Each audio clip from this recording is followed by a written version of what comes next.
Você já tentou atravessar uma porta que não existe? Parece uma pergunta boba, coisa de alguém que esqueceu de tomar café da manhã. Mas, na verdade, ela é um ótimo ponto de partida para o que vamos discutir hoje. Porque atravessar uma porta inexistente é, de certa forma, o mesmo que tentar atravessar o ponto onde o universo simplesmente deixa de fazer sentido.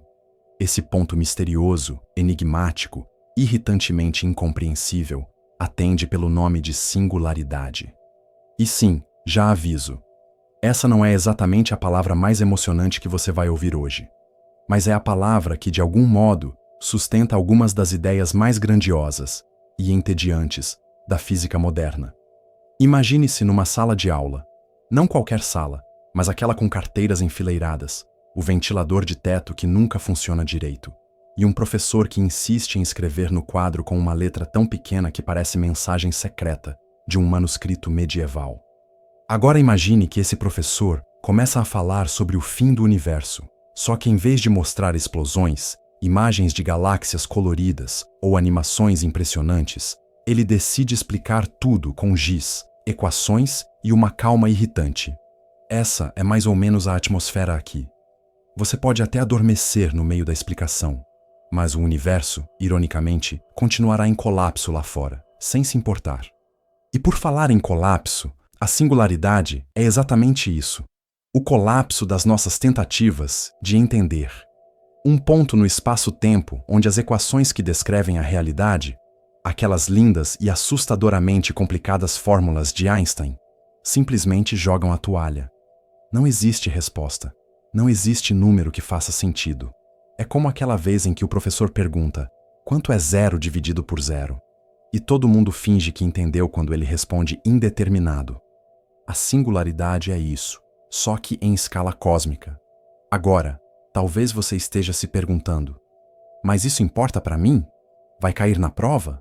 Vai atrasar meu ônibus amanhã? A resposta é: provavelmente não.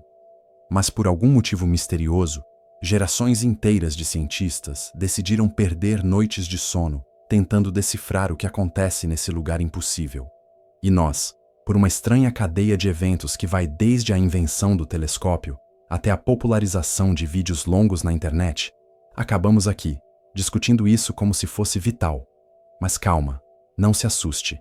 Eu prometo explicar devagar. Tão devagar que você vai sentir que o tempo parou. Aliás, parar o tempo é exatamente uma das coisas que acontecem perto de uma singularidade. Ou pelo menos é o que dizem as equações, quando ainda estão de bom humor. Imagine você chegando perto de um buraco negro, se aproximando cada vez mais, e alguém observando de longe. Para essa pessoa, você nunca chega ao centro. Você fica preso ali, parado no horizonte, como se fosse uma apresentação de slides travada. Para você, dentro, tudo acontece normalmente, até deixar de acontecer. Mas, para quem olha de fora, você virou praticamente uma foto.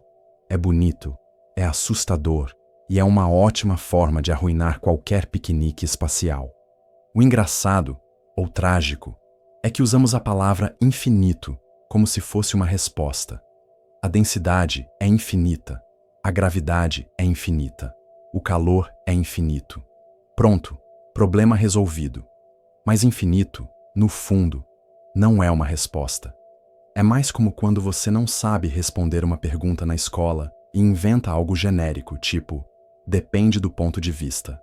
A singularidade é o depende cósmico. É o lugar onde a ciência não tem mais coragem de dar uma resposta objetiva. E claro, sempre que algo parece não ter resposta, aparecem filósofos, poetas e até engenheiros para tentar resolver. Uns vão dizer que a singularidade é só um erro da matemática. Outros, que ela é real, que está lá, esperando por nós, como uma espécie de fim de jogo universal. E há ainda os que simplesmente não ligam, porque sabem que, no fim das contas, você vai continuar pagando boletos e reclamando do preço do café.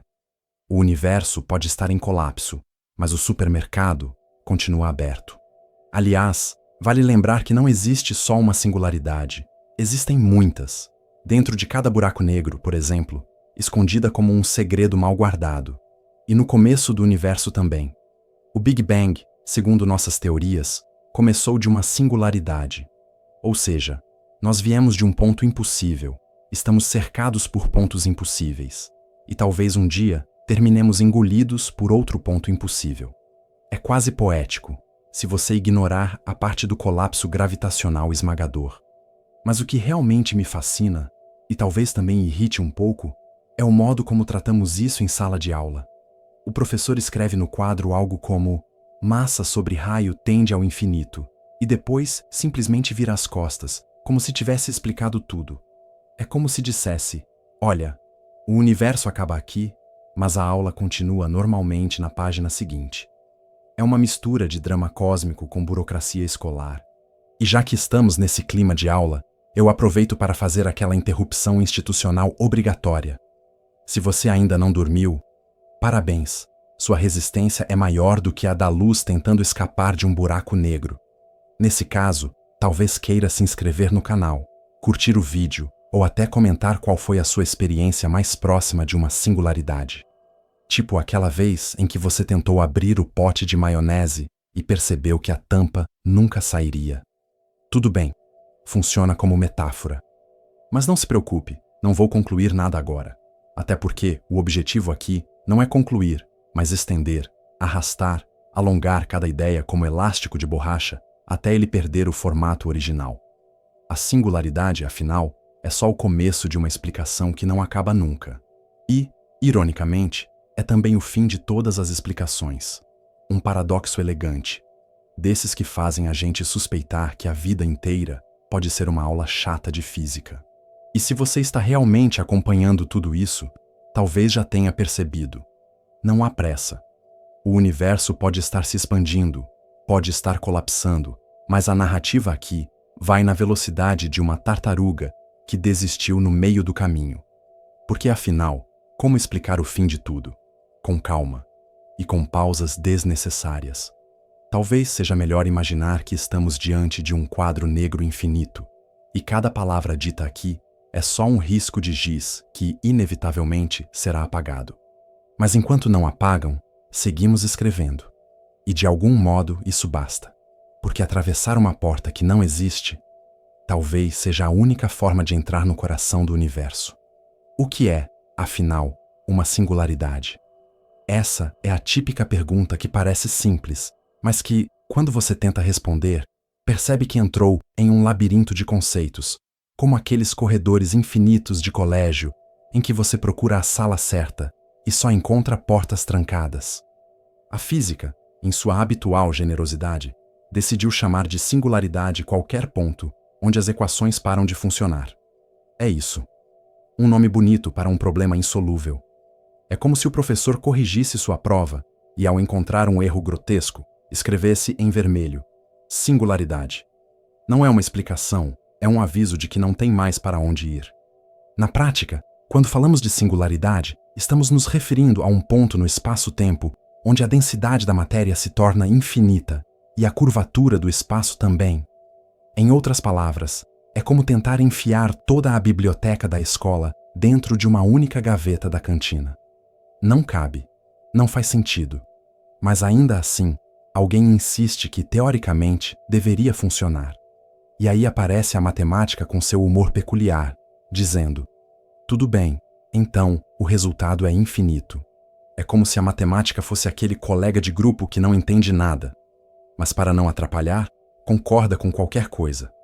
Einstein, quando formulou a relatividade geral em 1915, provavelmente não tinha como objetivo criar um universo cheio de buracos sem resposta.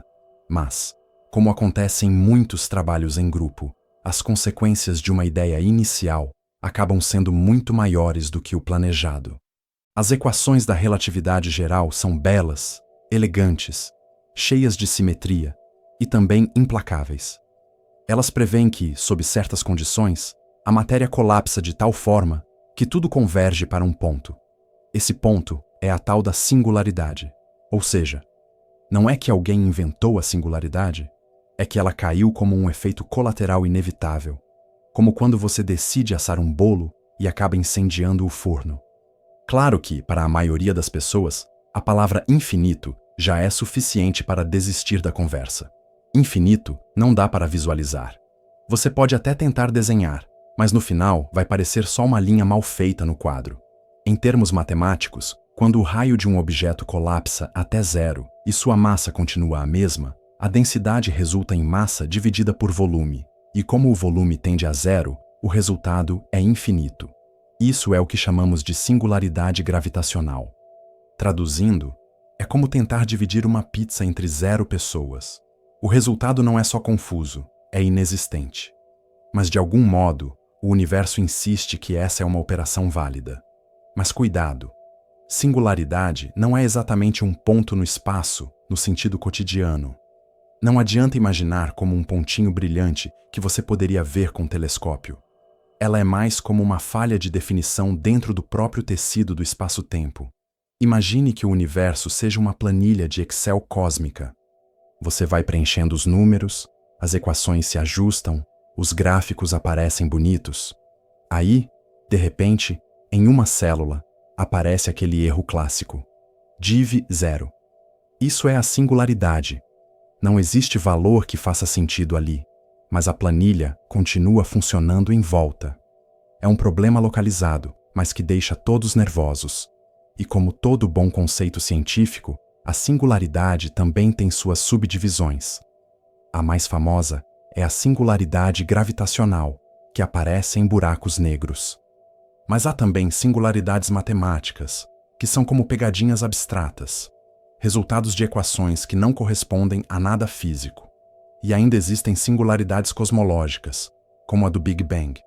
Em resumo, é uma palavra tão versátil que consegue ser usada para descrever tanto o começo de tudo quanto o fim de tudo. É quase poético, se você tiver paciência para poesia com linguagem técnica. Talvez você se pergunte, mas se a singularidade é só um erro das equações, por que os cientistas levam tão a sério? A resposta é simples, porque ela é inevitável. É como aquela conta de matemática que você tenta refazer de várias formas e sempre dá o mesmo resultado. Você sabe que algo está errado, mas também sabe que não dá para fingir que o problema não existe. Hawking e Penrose, na década de 1960, provaram em teoremas rigorosos que, dadas certas condições razoáveis, as singularidades são inevitáveis no universo. Ou seja, não dá para escapar. É a versão cósmica da prova de física que você vai ter que fazer, queira ou não. Outro detalhe fascinante e irritante é que a singularidade, em termos físicos, não pode ser observada diretamente. Ela fica sempre escondida atrás de um horizonte de eventos, no caso dos buracos negros. É como aquele aluno misterioso que nunca aparece nas aulas, mas todo mundo sabe que existe porque o nome está na chamada. Você não o vê, não fala com ele, mas sabe que está ali, em algum lugar. O problema é que, nesse caso, o aluno em questão concentra uma densidade infinita de matéria. Mas, se não dá para ver, como sabemos que ela existe? A resposta é que não sabemos de verdade. Sabemos apenas que as equações apontam para ela. E como cientistas são pessoas muito educadas, decidiram respeitar a indicação matemática. É como confiar no GPS quando ele manda você virar à esquerda em plena parede. Você sabe que não faz sentido, mas parte de você acredita que talvez o GPS saiba de algo que você não sabe. Em alguns casos, há até quem sugira que a singularidade não existe de verdade, que ela é apenas um sinal de que nossas equações estão incompletas, que falta alguma teoria mais fundamental, capaz de resolver o dilema. Mas, enquanto essa teoria não aparece, ficamos presos com esse termo elegante e inútil: singularidade. Uma palavra bonita para esconder a ignorância, um jeito científico de dizer: aqui termina a explicação, daqui em diante é mistério. É curioso como, em sala de aula, a singularidade é ensinada como se fosse apenas mais um tópico. Está ali, entre as páginas sobre relatividade e as páginas sobre cosmologia, como se fosse apenas mais um detalhe técnico. Mas, se você parar para pensar, estamos falando de pontos onde a realidade deixa de ser definida. Pontos que desafiam a lógica e a matemática. Pontos que, se existissem no boletim escolar, fariam a média geral simplesmente explodir. E ainda assim, seguimos em frente como se nada tivesse acontecido. E aqui estamos, falando de singularidades como se fossem velhos conhecidos, quando na verdade elas são, talvez, o maior sinal de que não entendemos nada sobre o universo. Elas são como manchas de café em uma prova importante. Não fazem parte da questão, mas estragam tudo. Agora, se toda essa explicação pareceu lenta demais, lembre-se, a singularidade também é lenta. Ou melhor, ela é atemporal. Dentro dela, o tempo, tal como entendemos, não faz sentido. E isso significa que, enquanto você está aqui ouvindo essa descrição interminável, está, de certa forma, em sintonia com a experiência de se aproximar de uma singularidade. O tempo se arrasta, a paciência se esgota e o mistério continua intacto. Mas será que essa definição, ainda que útil, realmente explica como a ideia de singularidade nasceu? Ou será que precisamos olhar para trás, para a história da ciência, para entender como esse conceito improvável foi parar no centro da física moderna? A história da singularidade começa muito antes de alguém usar essa palavra. Aliás, como quase tudo em ciência, começa com pessoas tentando resolver problemas aparentemente simples que, de repente, se transformam em monstros conceituais. É como quando você só queria calcular a área de um triângulo, mas o professor decide puxar a demonstração da fórmula de Bhaskara e, de repente, a aula vira uma ópera matemática. Assim também aconteceu com a gravidade e o universo. No século XVII, Isaac Newton já havia mostrado que a gravidade é uma força que age à distância, invisível, onipresente e, de certa forma, um pouco autoritária. Para ele, o universo era um palco ordenado, onde corpos celestes se moviam como engrenagens. Bonito, elegante, quase reconfortante, se você ignorar o fato de que, quando se leva ao extremo, a gravidade newtoniana também pode levar a situações absurdas. Por exemplo, se você acumula massa demais em um espaço pequeno, a equação simplesmente sugere que tudo colapsa. Newton, ocupado demais inventando o cálculo e brigando com Leibniz, provavelmente preferiu não se aprofundar nisso. Avançamos para o século XIX. Aqui surge Pierre-Simon Laplace, que entre um cálculo e outro, ousou sugerir a possibilidade de corpos tão densos que nem a luz escaparia. Chamavam-se estrelas escuras. Laplace não estava errado, mas, sem a relatividade geral para dar respaldo, a ideia parecia mais uma curiosidade matemática do que realidade física. É como aquele aluno que responde certo por sorte, mas ninguém leva a sério porque parecia chute.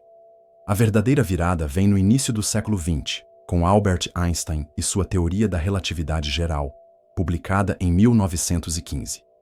De repente, a gravidade não era mais uma força invisível puxando objetos, mas a própria curvatura do espaço-tempo.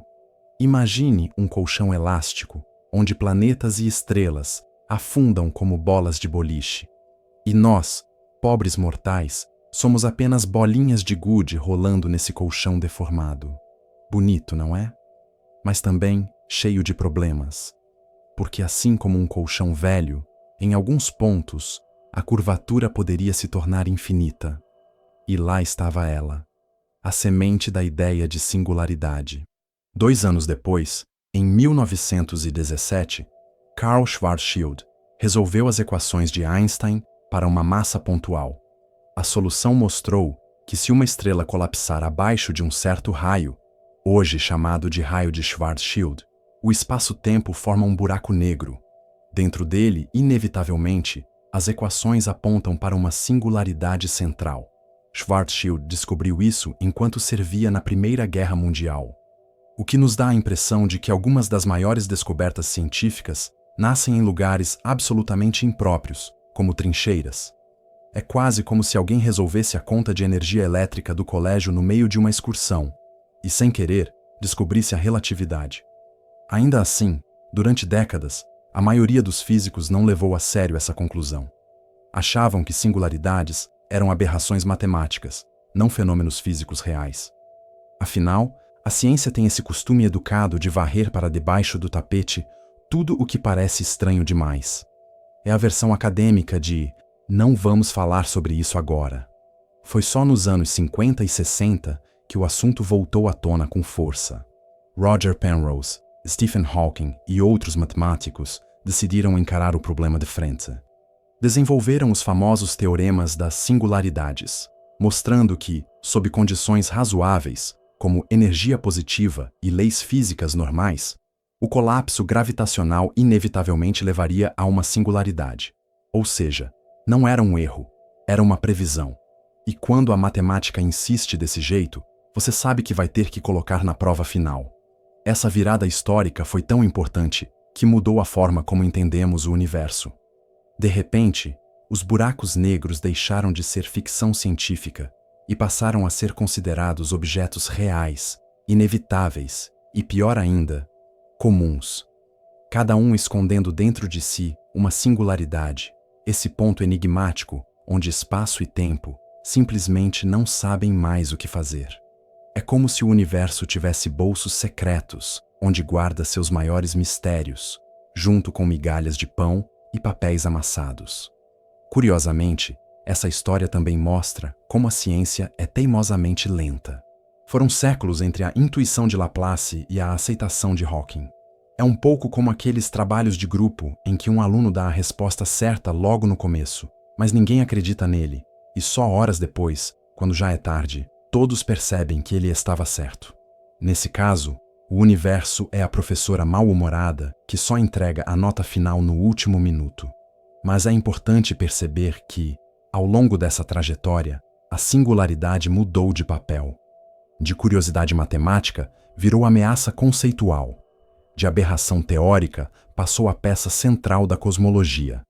Hoje, sabemos que o próprio universo nasceu de uma singularidade, o Big Bang. Isso significa que, ironicamente, o ponto que representa o fim de toda explicação também é o ponto de partida de tudo. Uma ironia cósmica que faria qualquer professor sorrir com sarcasmo. E claro, essa história não acaba aqui. Porque entender a singularidade dentro de equações é uma coisa, mas imaginar como ela realmente funciona no coração de um buraco negro é outra completamente diferente. É aí que a imaginação, a física e o bom humor seco se encontram em um casamento desconfortável. Afinal, como explicar algo que está, por definição, escondido para sempre? Talvez a melhor forma de seguir seja mergulhar justamente nesse terreno escuro. Os buracos negros, os verdadeiros playgrounds das singularidades. Quando falamos em buracos negros, estamos falando em verdadeiros parques de diversão cósmicos. Só que com brinquedos, que ninguém nunca sai vivo para contar como foi a experiência. Se a singularidade é um conceito abstrato, difícil de segurar, os buracos negros são como a embalagem prática que o universo inventou para esconder esse mistério.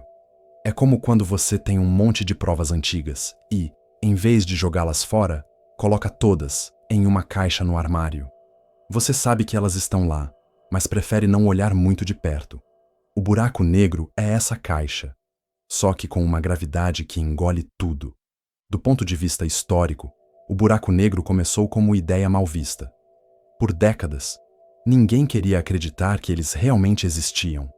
Parecia coisa de ficção científica, ou pior, parecia uma daquelas respostas inventadas em trabalho em grupo para preencher espaço. Ah, professor, se a estrela colapsa além de certo ponto, vira um buraco negro. Todos olham, fingem que faz sentido e seguem adiante. O problema é que, nesse caso, o aluno estava certo. E o universo não se importa se você acha a resposta elegante ou não. Ele simplesmente funciona desse jeito. Mas o que é, afinal, um buraco negro? Em termos simples, é uma região do espaço em que a gravidade é tão intensa que nada pode escapar, nem mesmo a luz. É a prisão perfeita. É como aquelas salas de aula sem janelas, em que você entra para uma prova e sente que não vai sair nunca mais. Só que, neste caso, não há recreio, não há sinal tocando, e não há professor para encerrar a aula. Existe apenas um horizonte de eventos, uma fronteira invisível que marca o ponto de não retorno. Se você cruzar esse limite, acabou. Não importa se você tem foguetes, se é amigo do diretor ou se trouxe atestado médico. Não tem saída. No centro desse pesadelo gravitacional, a teoria prevê a singularidade. Um ponto de densidade infinita, comprimido além do que nossa imaginação tolera. O buraco negro, portanto, é como uma embalagem de presente com laço bonito, mas dentro só existe uma instrução ilegível. Aqui, a física acabou. O mais desconcertante é que tudo isso não é apenas teoria. Temos evidências observacionais robustas. Detectamos estrelas orbitando algo invisível.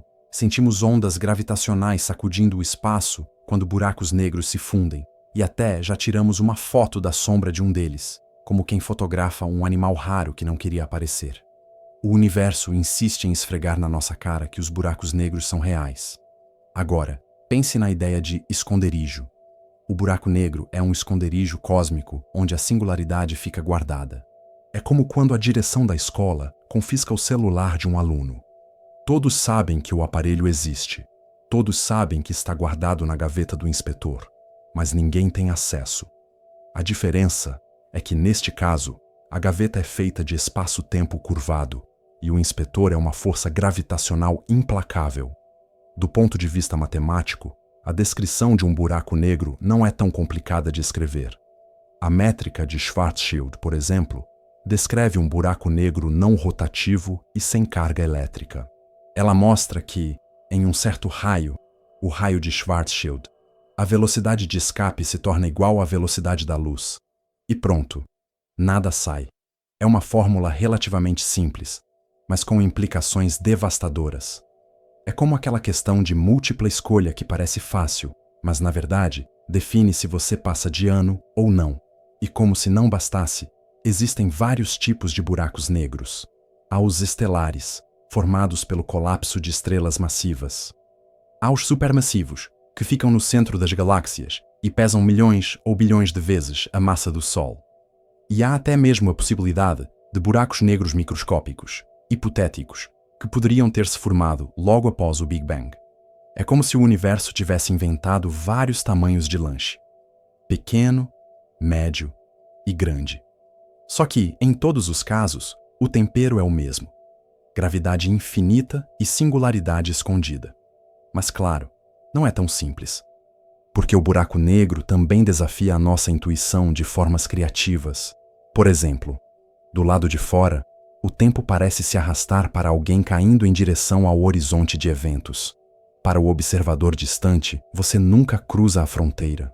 É como se ficasse congelado, preso na eternidade.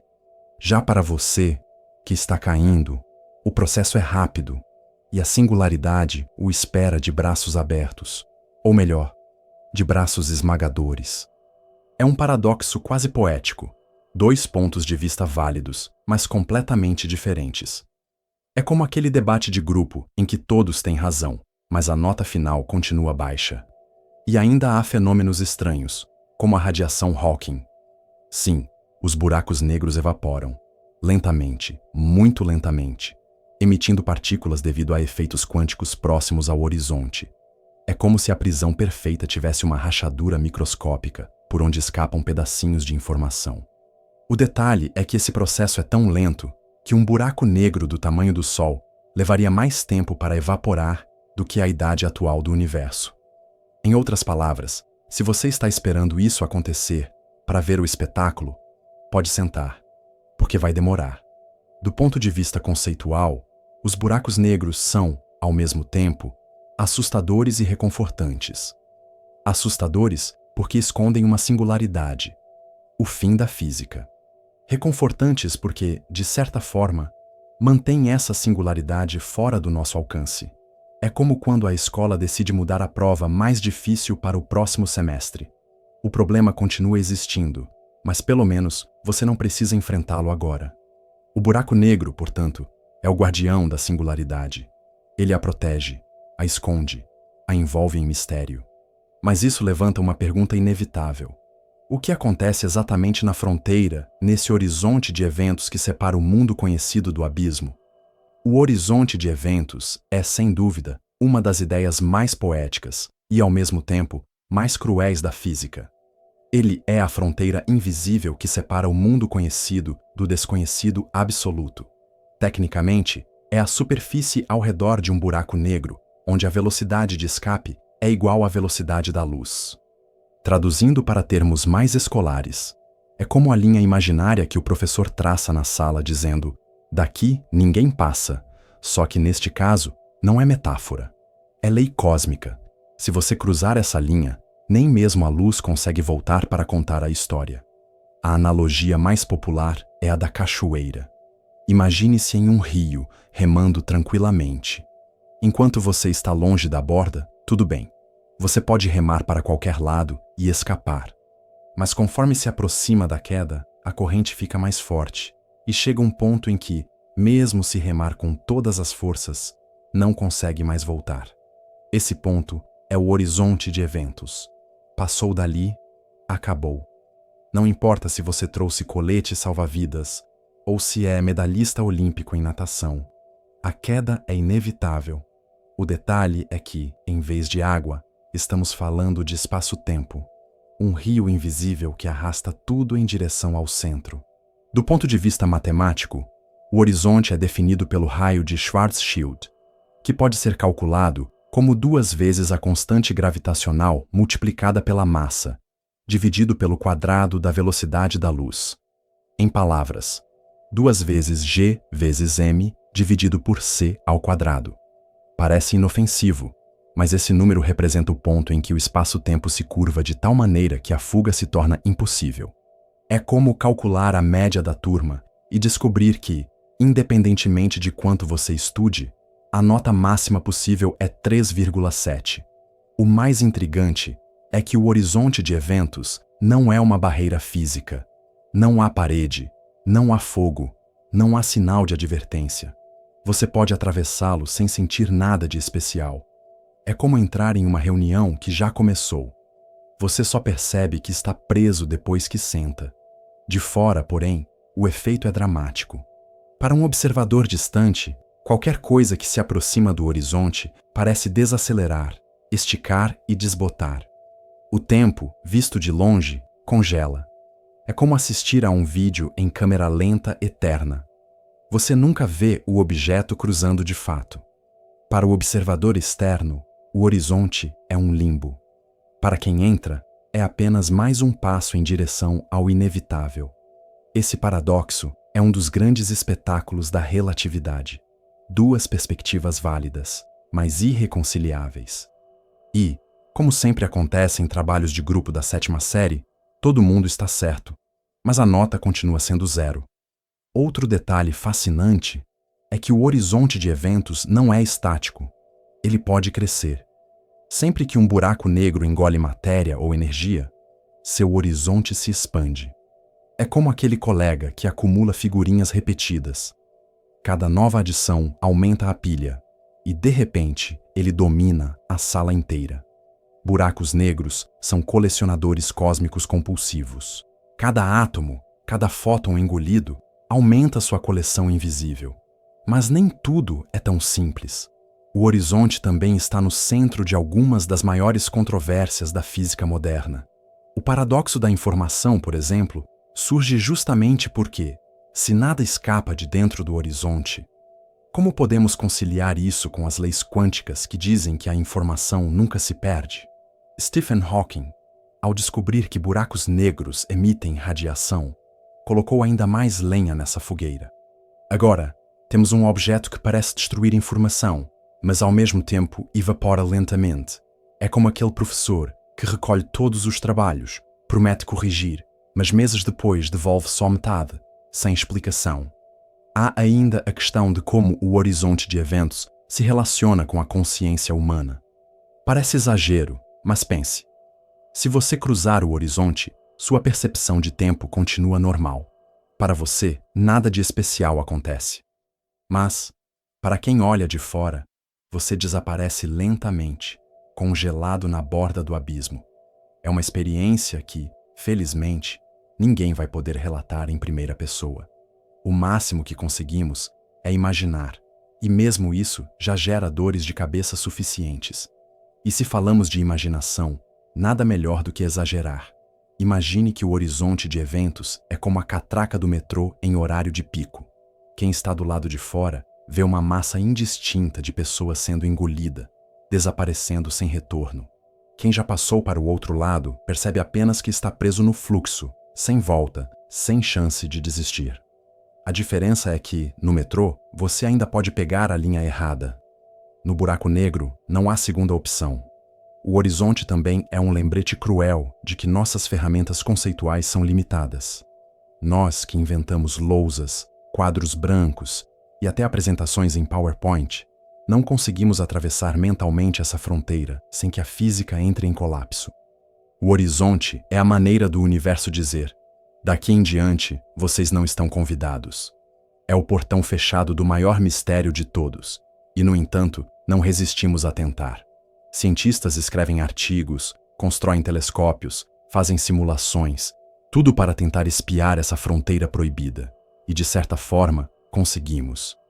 A imagem do buraco negro no centro da galáxia M87, divulgada em 2019, é exatamente isso: a sombra do horizonte de eventos.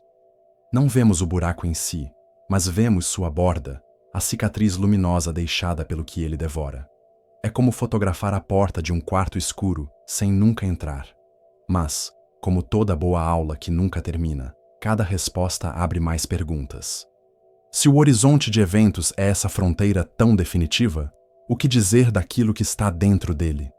Como diferenciar a singularidade física daquela que é apenas matemática, rabiscada em equações que podem ou não ter correspondência real? Distinguir uma singularidade gravitacional de uma singularidade meramente matemática é o tipo de atividade que parece inútil até o momento em que você percebe que passou 3 horas discutindo e ainda não chegou a lugar nenhum. É como quando a professora de português pede para diferenciar oração subordinada, substantiva, objetiva, direta de oração, subordinada, substantiva, objetiva, indireta. Tecnicamente, existe diferença. Mas na prática, ninguém fora da prova parece se importar. A física faz a mesma coisa. Ela insiste em classificar singularidades, como se colocar etiquetas resolvesse o problema do infinito. A singularidade matemática é, basicamente, uma falha nas equações. Um erro de digitação cósmico. Você está resolvendo uma conta aparentemente tranquila, tudo indo bem, até que, de repente, aparece um termo que tende ao infinito.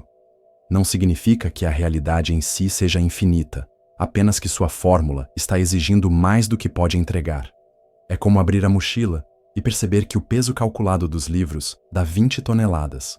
Não é que a mochila realmente pese isso, é só a equação surtando. Um exemplo clássico está justamente na métrica de Schwarzschild, aquela que descreve o espaço-tempo ao redor de um buraco negro. Se você olhar para a fórmula, vai perceber que ela explode no raio de Schwarzschild, o horizonte de eventos. Tecnicamente, a equação fica indefinida ali. É uma singularidade matemática. Mas, com um pouco de criatividade, dá para trocar de sistema de coordenadas, e de repente, o problema desaparece. O que parecia um abismo era apenas uma ilusão da forma como estávamos medindo. É como quando você escreve errado no caderno e o professor finge que não viu. O problema não estava na resposta, mas no jeito como foi apresentada. Já a singularidade gravitacional é de outro nível. Aqui não basta trocar de coordenadas, não há truque matemático que resolva. Ela é inevitável. Ela é a parte da equação que não pode ser apagada com borracha. Quando o raio da estrela colapsada tende a zero e a densidade tende ao infinito, estamos diante de algo que não é apenas defeito técnico, mas uma conclusão da própria física. É a realidade dizendo: chegamos a um limite. É como aquele trabalho de grupo em que todos os membros desistiram e a única solução foi entregar uma folha em branco com o título escrito. O vazio virou a resposta oficial. Historicamente, os físicos tiveram dificuldade em aceitar isso. Era mais confortável acreditar que todas as singularidades eram como as matemáticas, truques de coordenadas, erros de anotação, falhas que poderiam ser resolvidas com um novo ponto de vista. Mas os teoremas de Hawking e Penrose, nas décadas de 1960 e 70, provaram o contrário. Sob condições físicas razoáveis, nada de universos mágicos ou exceções convenientes, as singularidades gravitacionais não só podiam existir, como eram inevitáveis. Ou seja, não era apenas um problema de como estávamos olhando. Era um problema da própria natureza. E aqui surge a ironia. Em matemática, singularidades podem ser resolvidas ou ignoradas. Em física, elas nos lembram de que ainda não entendemos o universo por completo. São como as anotações rabiscadas no canto da lousa, que o professor promete explicar depois, mas nunca explica. Ficam ali, assombrando a aula inteira, lembrando que falta alguma coisa. Mas como todo bom tema escolar, essa distinção também gera confusões. Muitos alunos, e até professores, acabam misturando os dois conceitos. Falam de singularidade como se fosse uma coisa única, quando na verdade estamos diante de diferentes níveis de catástrofe conceitual. É como confundir prova surpresa com simulado. Ambos são dolorosos, mas em intensidades distintas. Do ponto de vista prático, a diferença é clara. A singularidade matemática pode ser resolvida mudando o jeito como olhamos para o problema. É um erro de perspectiva. Já a singularidade gravitacional é definitiva. Não importa o quanto você tente reescrever a conta, o resultado continua sendo infinito. E infinito, como já dissemos, é a palavra elegante da física para não faço ideia. Claro, há também quem acredite que nem mesmo as singularidades gravitacionais sejam reais. Que elas sejam apenas sinal de que nossa teoria da gravidade está incompleta. Afinal, a relatividade geral não conversa bem com a mecânica quântica. E quando tentamos juntar as duas, o resultado é tão confuso quanto a soma de trabalhos individuais num grupo em que ninguém seguiu o mesmo tema. Talvez, no futuro, com uma teoria quântica da gravidade, possamos olhar para trás e rir do quão ingênuos fomos em acreditar em pontos de densidade infinita. Mas, por enquanto, estamos presos com essa distinção. E se você está achando tudo isso um pouco lento, parabéns, está captando o espírito da coisa. Diferenciar singularidade matemática de singularidade gravitacional é um exercício de paciência. Não resolve nada de prático, mas garante horas de debate em conferências científicas e páginas e mais páginas de livros didáticos. É quase uma tradição acadêmica, falar muito sobre algo que ninguém entende totalmente. E assim seguimos, empilhando definições, rabiscando equações, fingindo que sabemos do que estamos falando. Mas no fundo, essa diferença só nos leva a uma questão ainda mais incômoda.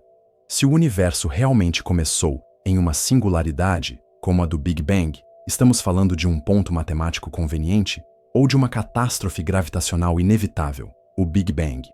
Nada menos do que a singularidade original, o evento fundador de tudo o que conhecemos e, possivelmente, de tudo o que não conhecemos também.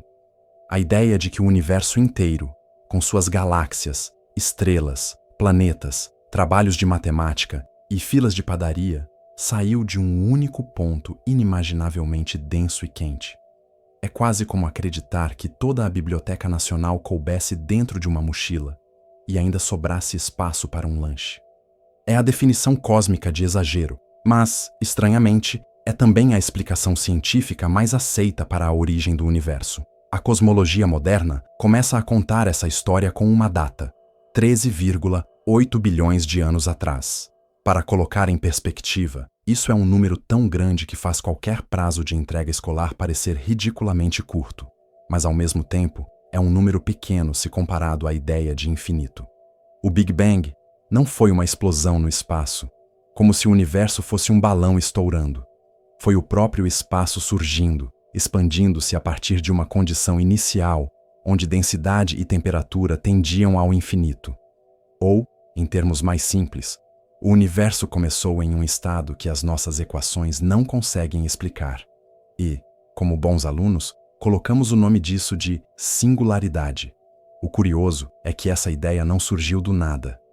No início do século XX, Edwin Hubble observou que as galáxias estão se afastando umas das outras, como passas em um bolo que cresce no forno.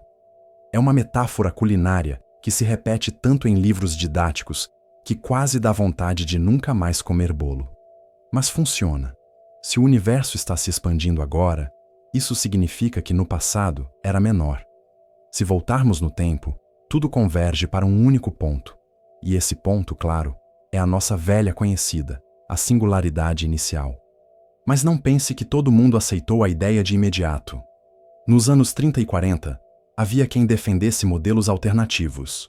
O universo estacionário, por exemplo, sugeria que o cosmos sempre existiu e sempre existirá, com novas galáxias surgindo para preencher os vazios deixados pela expansão.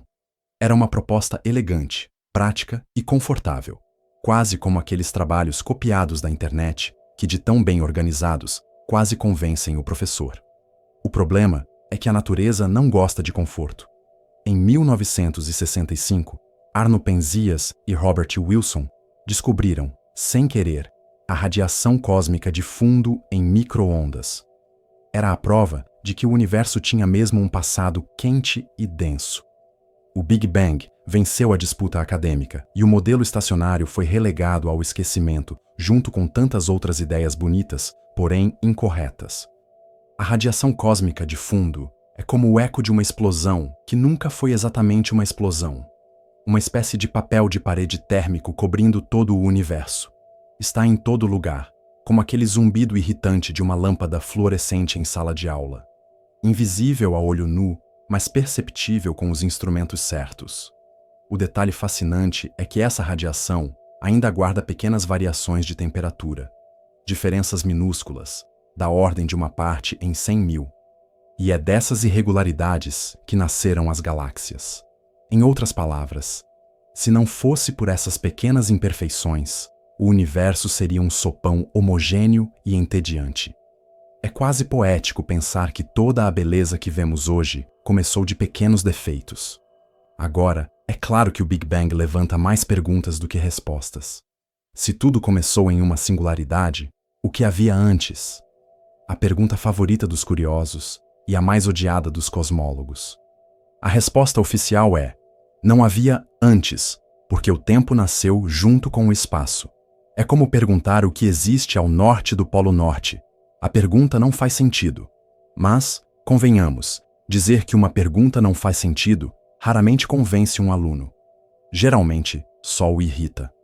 Outra complicação é a inflação cósmica, aquela fase inicial em que o universo teria se expandido de forma absurda, em uma fração de segundo. Algo como multiplicar seu trabalho de uma página em um volume de enciclopédia instantaneamente. A teoria da inflação foi inventada para resolver alguns problemas incômodos, como por que o universo parece tão homogêneo em todas as direções. Ela funciona bem, explica observações, mas ainda soa como um remendo criativo. É como aquela desculpa bem elaborada que você dá ao professor para justificar a ausência, plausível, mas claramente improvisada. E claro, sempre sobra espaço para interpretações filosóficas. Se o universo teve um início, será que terá um fim? E se teve um começo tão improvável, isso significa que há outros universos possíveis, cada um com seu próprio Big Bang? A física, em geral, tenta evitar essas perguntas, mas inevitavelmente elas aparecem, como aquele aluno insistente que levanta a mão no final da aula só para prolongar a explicação. O mais irônico é que, ao falar de singularidade inicial, estamos falando de algo que nunca veremos diretamente. O horizonte de Planck, aquele limite de 10 elevado a menos 34 segundos após o Big Bang, é a fronteira além da qual nossas teorias não funcionam.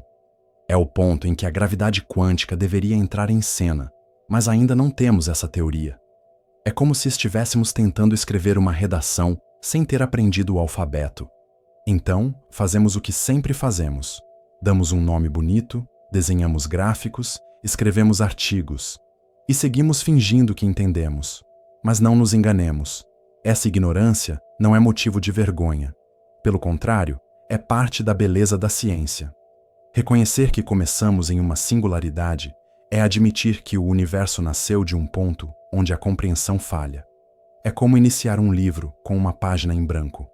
Não há explicação, apenas a promessa de que algo virá depois. E veio. A singularidade do Big Bang é, portanto, a origem e o limite ao mesmo tempo. Um paradoxo embutido na própria estrutura do cosmos. É a porta fechada no começo do corredor, atrás da qual não sabemos o que existe. E como toda boa porta fechada, ela convida à especulação.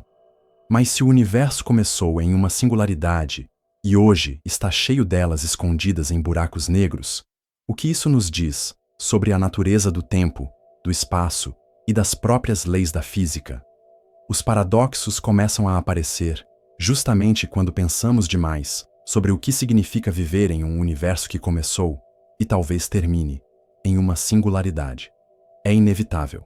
Você pode até tentar escapar, pode mudar de assunto, falar sobre coisas práticas como boletos ou a previsão do tempo, mas no fim sempre volta à mesma questão. O que afinal significa antes do começo ou depois do fim?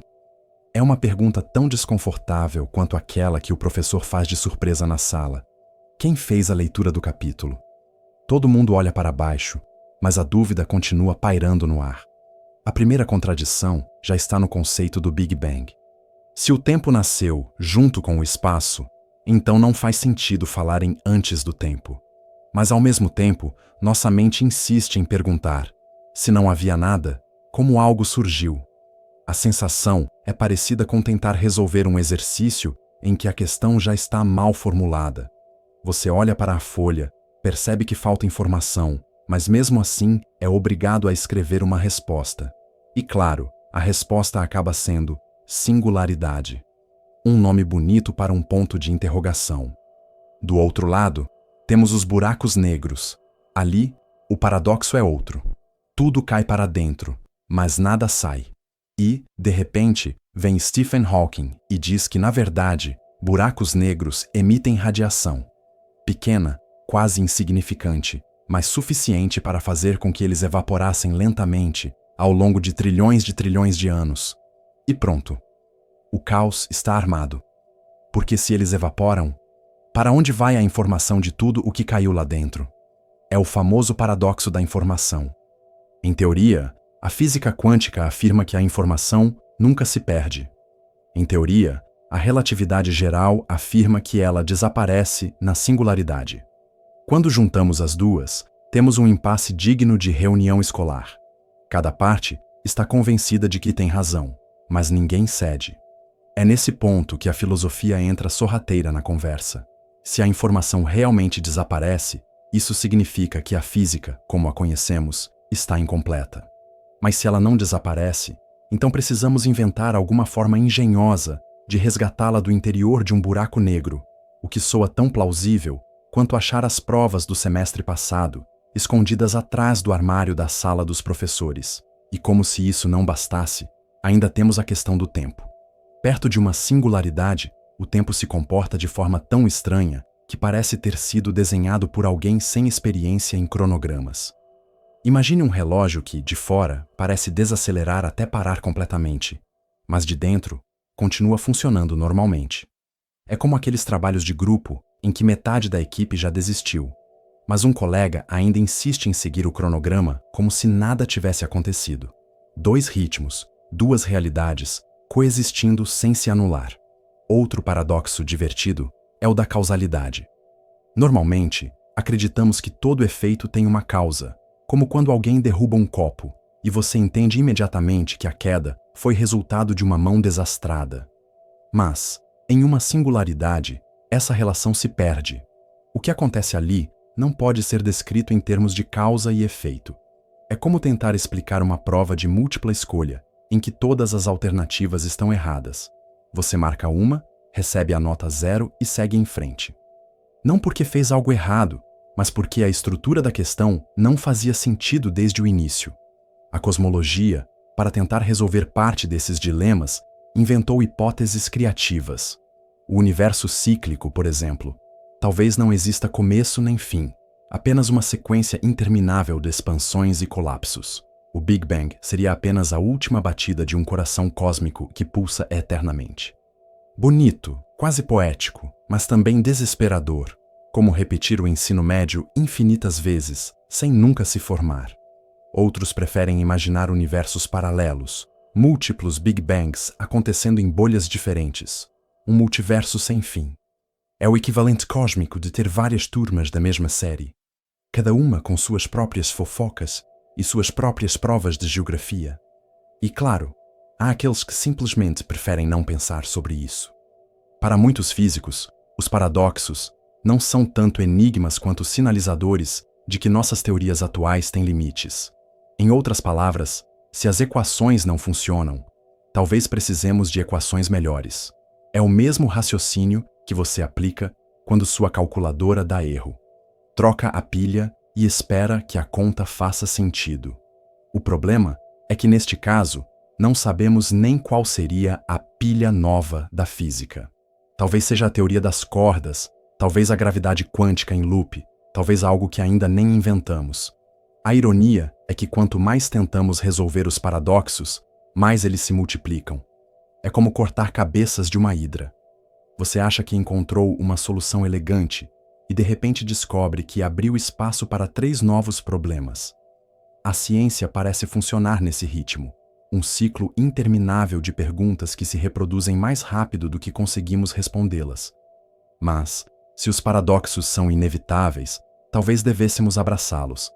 Aceitar que o universo não faz sentido total, mas ainda assim continua funcionando.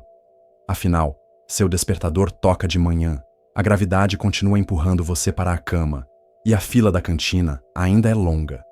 O cosmos pode estar cheio de contradições, mas sua vida segue normalmente, entre tarefas, prazos e boletos.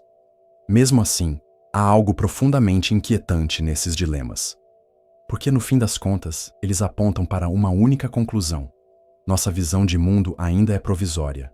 E a singularidade, seja no começo, no fim ou dentro de um buraco negro, é o lembrete incômodo de que nossas equações, por mais bonitas que sejam, não dizem tudo.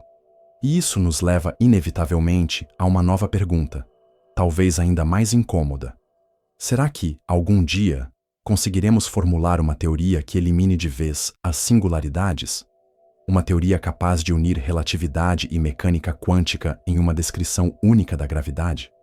A busca por uma teoria capaz de resolver as singularidades é talvez o equivalente cósmico de tentar encontrar a fórmula secreta do refrigerante da cantina. Todo mundo suspeita que exista, mas ninguém nunca viu. Desde que a relatividade geral e a mecânica quântica foram postas lado a lado, e imediatamente começaram a brigar como 2 colegas que se odeiam, mas são obrigados a dividir a mesma carteira, os físicos sabem que algo está faltando. As duas funcionam muito bem em seus respectivos domínios, mas, quando entram na sala da singularidade, a discussão vira caos. É como assistir a um trabalho em grupo em que cada membro trouxe um tema completamente diferente. Um fala sobre ecossistemas marinhos, outro sobre a Revolução Francesa, e o último decidiu escrever sobre o Minecraft. A relatividade geral, com sua elegância geométrica, descreve o universo em grande escala. Ela explica a queda das maçãs, o movimento dos planetas, a deformação do espaço-tempo. Já a mecânica quântica é a especialista no muito pequeno: átomos, partículas, probabilidades. Separadas, são teorias quase impecáveis. Juntas, são como óleo e água. Cada vez que tentamos misturá-las, surgem contradições tão absurdas que fariam qualquer professor pedir: revisem a resposta antes de entregar. Foi nesse cenário que nasceram as tentativas de criar uma teoria quântica da gravidade. Um nome que soa bonito, mas que até hoje significa: ainda não sabemos, mas estamos tentando. A mais famosa dessas tentativas é a teoria das cordas. Em vez de imaginar partículas como pontos sem dimensão, ela sugere que tudo é feito de minúsculas cordas vibrantes, com 10 ou 11 dimensões. Cada vibração corresponderia a uma partícula diferente, como notas de uma música cósmica. A imagem é sedutora, o universo como uma sinfonia. Mas, como toda boa música experimental, poucos realmente entendem o que está acontecendo. E claro, ainda não temos provas diretas de que essas cordas existem. É como dizer que a cantina serve lasanha invisível. Parece convincente até alguém pedir para ver. Outra proposta é a gravidade quântica em loop, que sugere que o espaço-tempo não é contínuo, mas feito de grãos minúsculos, como se fosse um mosaico, ou, melhor ainda, como se o universo fosse uma lousa cheia de pixels. Esses grãos seriam da ordem do comprimento de Planck, que é aproximadamente 10 elevado a menos 35 metros. Um número tão pequeno que, se você tentasse anotar no caderno, precisaria de uma lupa só para enxergar os zeros. Essa abordagem tenta evitar a singularidade ao dizer que o colapso não vai até o infinito. Em vez disso, o universo quica, como uma bola batendo no chão. O Big Bang, nesse cenário, seria apenas um Big Bounce. É uma imagem até divertida. O universo inteiro como uma bola elástica sendo jogada por uma criança cósmica entediada. Mas nenhuma dessas teorias conseguiu consenso. Parte do problema é a falta de dados experimentais. O universo, generoso como sempre, decidiu esconder a física quântica da gravidade em escalas tão absurdas que não temos como testar. Para investigar diretamente, precisaríamos de aceleradores de partículas maiores do que a própria galáxia, o que é um pouco imprático, considerando o orçamento disponível. Assim, os físicos ficam presos em um dilema. Sabem que precisam de uma nova teoria, mas não têm como verificá-la. É como aquele professor que exige um trabalho original, mas não dá nenhuma referência bibliográfica. Enquanto isso, surgem soluções criativas. Alguns físicos dizem que talvez nunca vejamos a singularidade porque ela simplesmente não existe. É apenas um artefato matemático. Outros defendem que, mesmo que exista, ficará para sempre escondida atrás do horizonte de eventos, protegida por algo chamado censura cósmica. A ideia é que o universo, para não envergonhar ninguém, esconde suas falhas atrás de uma cortina gravitacional. É uma explicação elegante, mas também um tanto suspeita, como aquelas desculpas que soam boas demais para serem verdade. Ainda assim, é impossível negar o fascínio da busca. Cada tentativa de teoria quântica da gravidade é como um ensaio de peça escolar. Ninguém entende direito a história, os figurinos não estão prontos, mas há uma sensação de que se tudo der certo, o resultado pode ser incrível. Talvez, em algum ponto no futuro, um físico finalmente consiga unir relatividade e quântica em uma única equação. Uma fórmula tão simples e poderosa que poderá ser escrita em um guardanapo. E, inevitavelmente, será difícil de acreditar que demoramos tanto para encontrá-la. Mas até lá, seguimos em compasso de espera, acumulando hipóteses, escrevendo artigos, criando teorias que parecem mais complexas do que manuais de instruções de calculadora científica. A cada nova tentativa, aprendemos alguma coisa, mesmo que seja apenas o quanto ainda não sabemos. É uma tradição acadêmica. Avançar um pouco, tropeçar, levantar e fingir que estava tudo planejado. E se por acaso você está achando essa aula lenta, parabéns. Está entendendo o ritmo da própria ciência. A busca por resolver singularidades é lenta, tediosa, cheia de voltas e becos sem saída. Mas cada passo é tratado como se fosse revolucionário. Porque, de certa forma, mesmo quando a resposta ainda não chegou, a pergunta já vale a pena. No entanto, essa busca abre espaço para possibilidades ainda mais estranhas. Porque se as teorias alternativas estiverem certas, pode ser que nem todas as singularidades fiquem escondidas dentro de buracos negros. Algumas podem estar expostas, nuas, à vista do universo. E isso nos leva a uma questão desconfortável. O que aconteceria se as singularidades não estivessem escondidas atrás de horizontes de eventos protetores? As chamadas singularidades nuas são um daqueles conceitos que parecem invenção de aluno maldoso tentando confundir o professor. Imagine a seguinte cena. Você está dando sua aula calmamente, explicando que a singularidade sempre fica escondida atrás de um horizonte de eventos, protegida por um véu gravitacional impenetrável, quando alguém levanta a mão e pergunta: e se não houver véu nenhum? E se a singularidade estiver exposta? Pronto. O caos está instaurado. Porque, teoricamente, nada impede que isso aconteça. A ideia surgiu no contexto da relatividade geral. Em certos cenários, as equações sugerem que o colapso da matéria pode gerar uma singularidade sem horizonte. Ou seja, um ponto de densidade infinita completamente visível para o universo. É como se a física tivesse deixado um erro gramatical bem no meio da redação, sem nem se dar ao trabalho de sublinhar em vermelho. É tão constrangedor que os físicos criaram até uma hipótese para salvar as aparências: a censura cósmica. Proposta por Roger Penrose, ela afirma que o universo, generoso e educado, sempre esconde suas singularidades dentro de horizontes, Seria quase como a coordenação da escola cobrindo os murais para que ninguém veja os trabalhos mal feitos. Mas, como toda regra, também existem exceções, ou pelo menos suspeitas de exceções.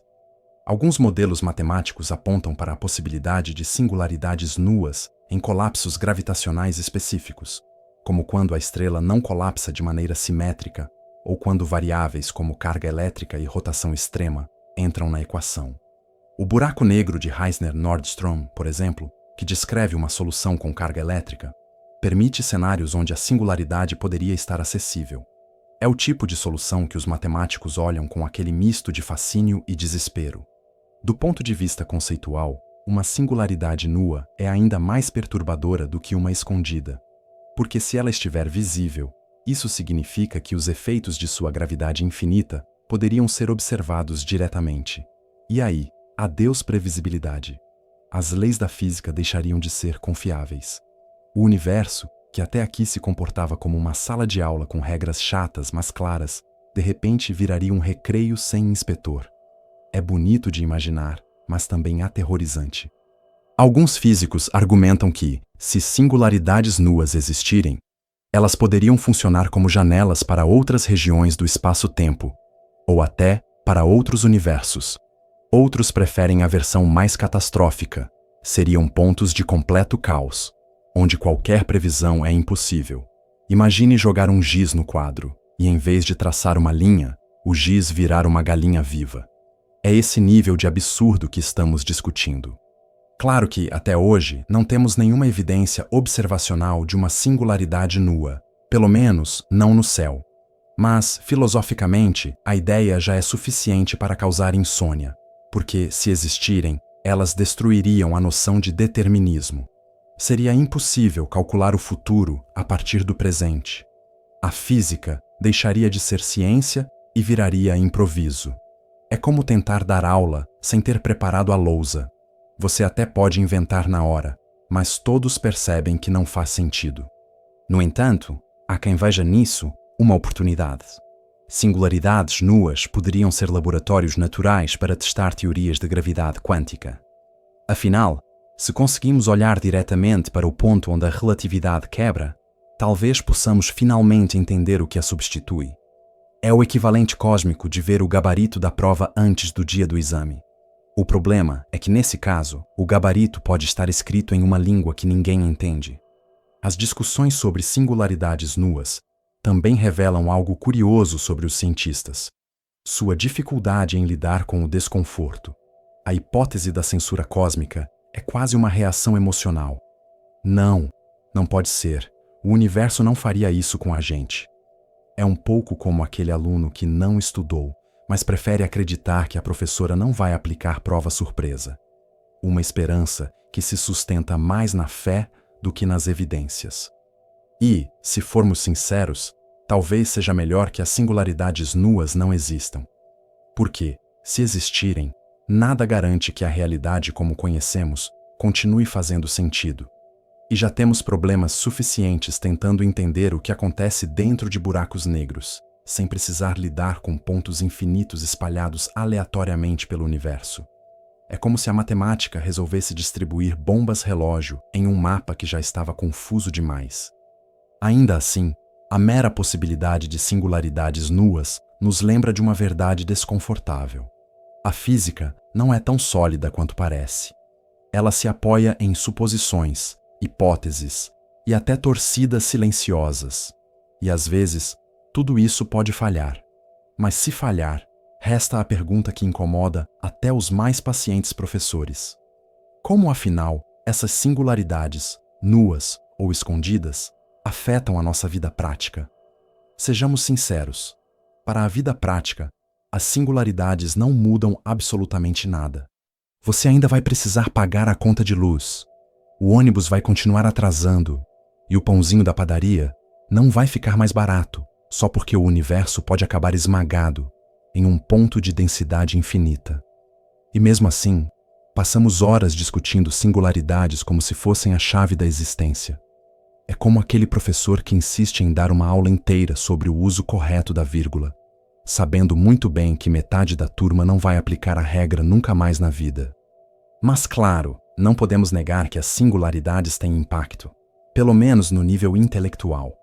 Elas moldam a forma como entendemos o cosmos, mesmo que não influenciem diretamente o gosto da pizza da cantina. Se acreditamos que o universo começou em uma singularidade, isso muda a forma como pensamos sobre origem e destino. Se acreditamos que buracos negros escondem singularidades, isso muda a forma como encaramos o espaço. É um impacto mais filosófico do que prático, mas ainda assim presente. É como discutir se o mascote da escola deveria ser uma coruja ou um leão. Não muda a qualidade da merenda, mas altera a forma como a instituição se enxerga. Do ponto de vista científico, singularidades forçam os físicos a reconhecer que suas teorias não são definitivas. Elas são como bilhetes de advertência colados no quadro. Algo está errado, revejam as contas. Esse tipo de impacto é indireto, mas fundamental. Se não fossem as singularidades, talvez ainda estivéssemos acreditando que as equações atuais são perfeitas. E sabemos que não são. É como aquele aluno que sempre tira 10 até o dia em que esquece o nome na prova e perde um ponto. De repente, a perfeição rui. Para o cidadão comum, singularidades são mais combustível para a imaginação do que para a rotina. Viram tema de filmes, séries, livros. Hollywood adora colocar personagens atravessando horizontes de eventos, sobrevivendo a viagens impossíveis e, claro, encontrando civilizações avançadas do outro lado. Tudo muito emocionante, mas nada a ver com a física real. É como quando a escola organiza uma feira de ciências e os alunos apresentam um carro movido a refrigerante. Divertido, criativo, mas sem chance de ser aprovado pelo Detran. E ainda há a dimensão psicológica. Pensar em singularidades é pensar em limites. O limite do espaço, do tempo, do conhecimento humano. Para alguns, isso é inspirador. Mostra que ainda há mistérios a explorar. Para outros, é deprimente. Indica que talvez nunca possamos compreender tudo. É como quando o professor diz que ninguém jamais decorou todas as conjugações de verbos irregulares. Alguns ficam animados com o desafio. Outros aceitam a derrota imediata. Há também os impactos culturais. Desde o Big Bang até os buracos negros, singularidades viraram parte da linguagem popular. Mesmo quem nunca abriu um livro de cosmologia já ouviu a palavra em algum contexto, geralmente mal aplicado. As pessoas dizem, foi uma singularidade, para qualquer coisa fora do comum. O termo ganhou status de metáfora universal, assim como buraco negro virou sinônimo de dívidas ou burocracia infinita. A ciência se infiltra no vocabulário. E, de repente, você tem políticos falando em singularidades econômicas sem fazer ideia do que significa. Mas, de todos os impactos, talvez o mais irônico seja este. Singularidades não podem ser observadas diretamente. Não importa o quão sofisticados sejam nossos telescópios, não importa quantas equações inventemos, elas sempre estarão escondidas ou inacessíveis. E mesmo assim, gastamos décadas tentando entendê-las. É como insistir em estudar um aluno fantasma que nunca compareceu à aula. Você não sabe se ele existe, mas seu nome continua aparecendo na lista de chamada. Claro que, em termos de previsão tecnológica, há quem diga que compreender singularidades pode um dia abrir portas para novos avanços. Viagens no tempo, energia infinita, atalhos cósmicos. Mas, por enquanto, tudo isso pertence ao reino da ficção científica. É como prometer que a lousa eletrônica vai revolucionar a educação. Promessa bonita, mas na prática continua sendo só uma tela onde o professor escreve coisas que ninguém copia. O impacto real das singularidades, portanto, é o de manter viva a chama da dúvida. Elas nos lembram que a ciência não tem todas as respostas e que a busca pelo conhecimento é interminável. Em termos pedagógicos, é a mesma função daquela pergunta sem resposta que o professor deixa no final da aula, só para manter os alunos acordados. E, se nada disso parece muito animador, lembre-se, o universo não está interessado em nosso entusiasmo. Ele simplesmente funciona, com ou sem nossa compreensão. Singularidades são apenas um reflexo disso. Pontos onde nossas explicações falham, mas a realidade continua. É um lembrete humilde de que, por mais inteligentes que sejamos, ainda estamos tentando decifrar as regras básicas do jogo. Mas, se aceitar essa limitação já é desconfortável, imagine o que acontece quando paramos para refletir não sobre as consequências práticas, mas sobre o sentido último. Afinal, se tudo termina em uma singularidade, o que isso nos diz sobre o próprio significado da existência? E então, chegamos ao fim. Ou talvez não seja bem o fim, talvez seja apenas uma pausa, talvez seja só mais uma dessas vírgulas cósmicas que se arrastam na frase infinita do universo. Difícil saber. A gente passou quase 2 horas falando sobre singularidades, e a única certeza é que, no fundo, não entendemos nada. Mas veja pelo lado positivo. A ignorância compartilhada é um laço forte. É como aquele trabalho em grupo em que ninguém estudou, mas todos se unem no desespero. Será que isso cai na prova? Será que o professor vai mesmo cobrar o raio de Schwarzschild, que é 2 vezes a constante gravitacional multiplicada pela massa dividido pela velocidade da luz ao quadrado? Ou será que ele vai só deixar a questão em branco, como o próprio universo deixou quando inventou as singularidades? E mais, será que o universo tem um fim? Ou será que ele vai continuar expandindo como uma massa de pão esquecida no forno, até transbordar? E se o fim for apenas o começo de outro? Começo? O famoso Big Bounce, a bola cósmica que nunca para de quicar. Nesse caso, estamos todos presos em uma aula eterna, repetindo o mesmo conteúdo infinitas vezes, sem nunca aprender de verdade. Pior que a 7ª série. Ou talvez não exista começo nem fim. Talvez tudo seja apenas um ciclo inútil de explicações que não levam a lugar nenhum, como esta própria narração. A cada tentativa de concluir, surgem mais perguntas. Se a informação se perde no buraco negro, será que a lembrança da sua lição de casa também se perdeu em algum horizonte de eventos?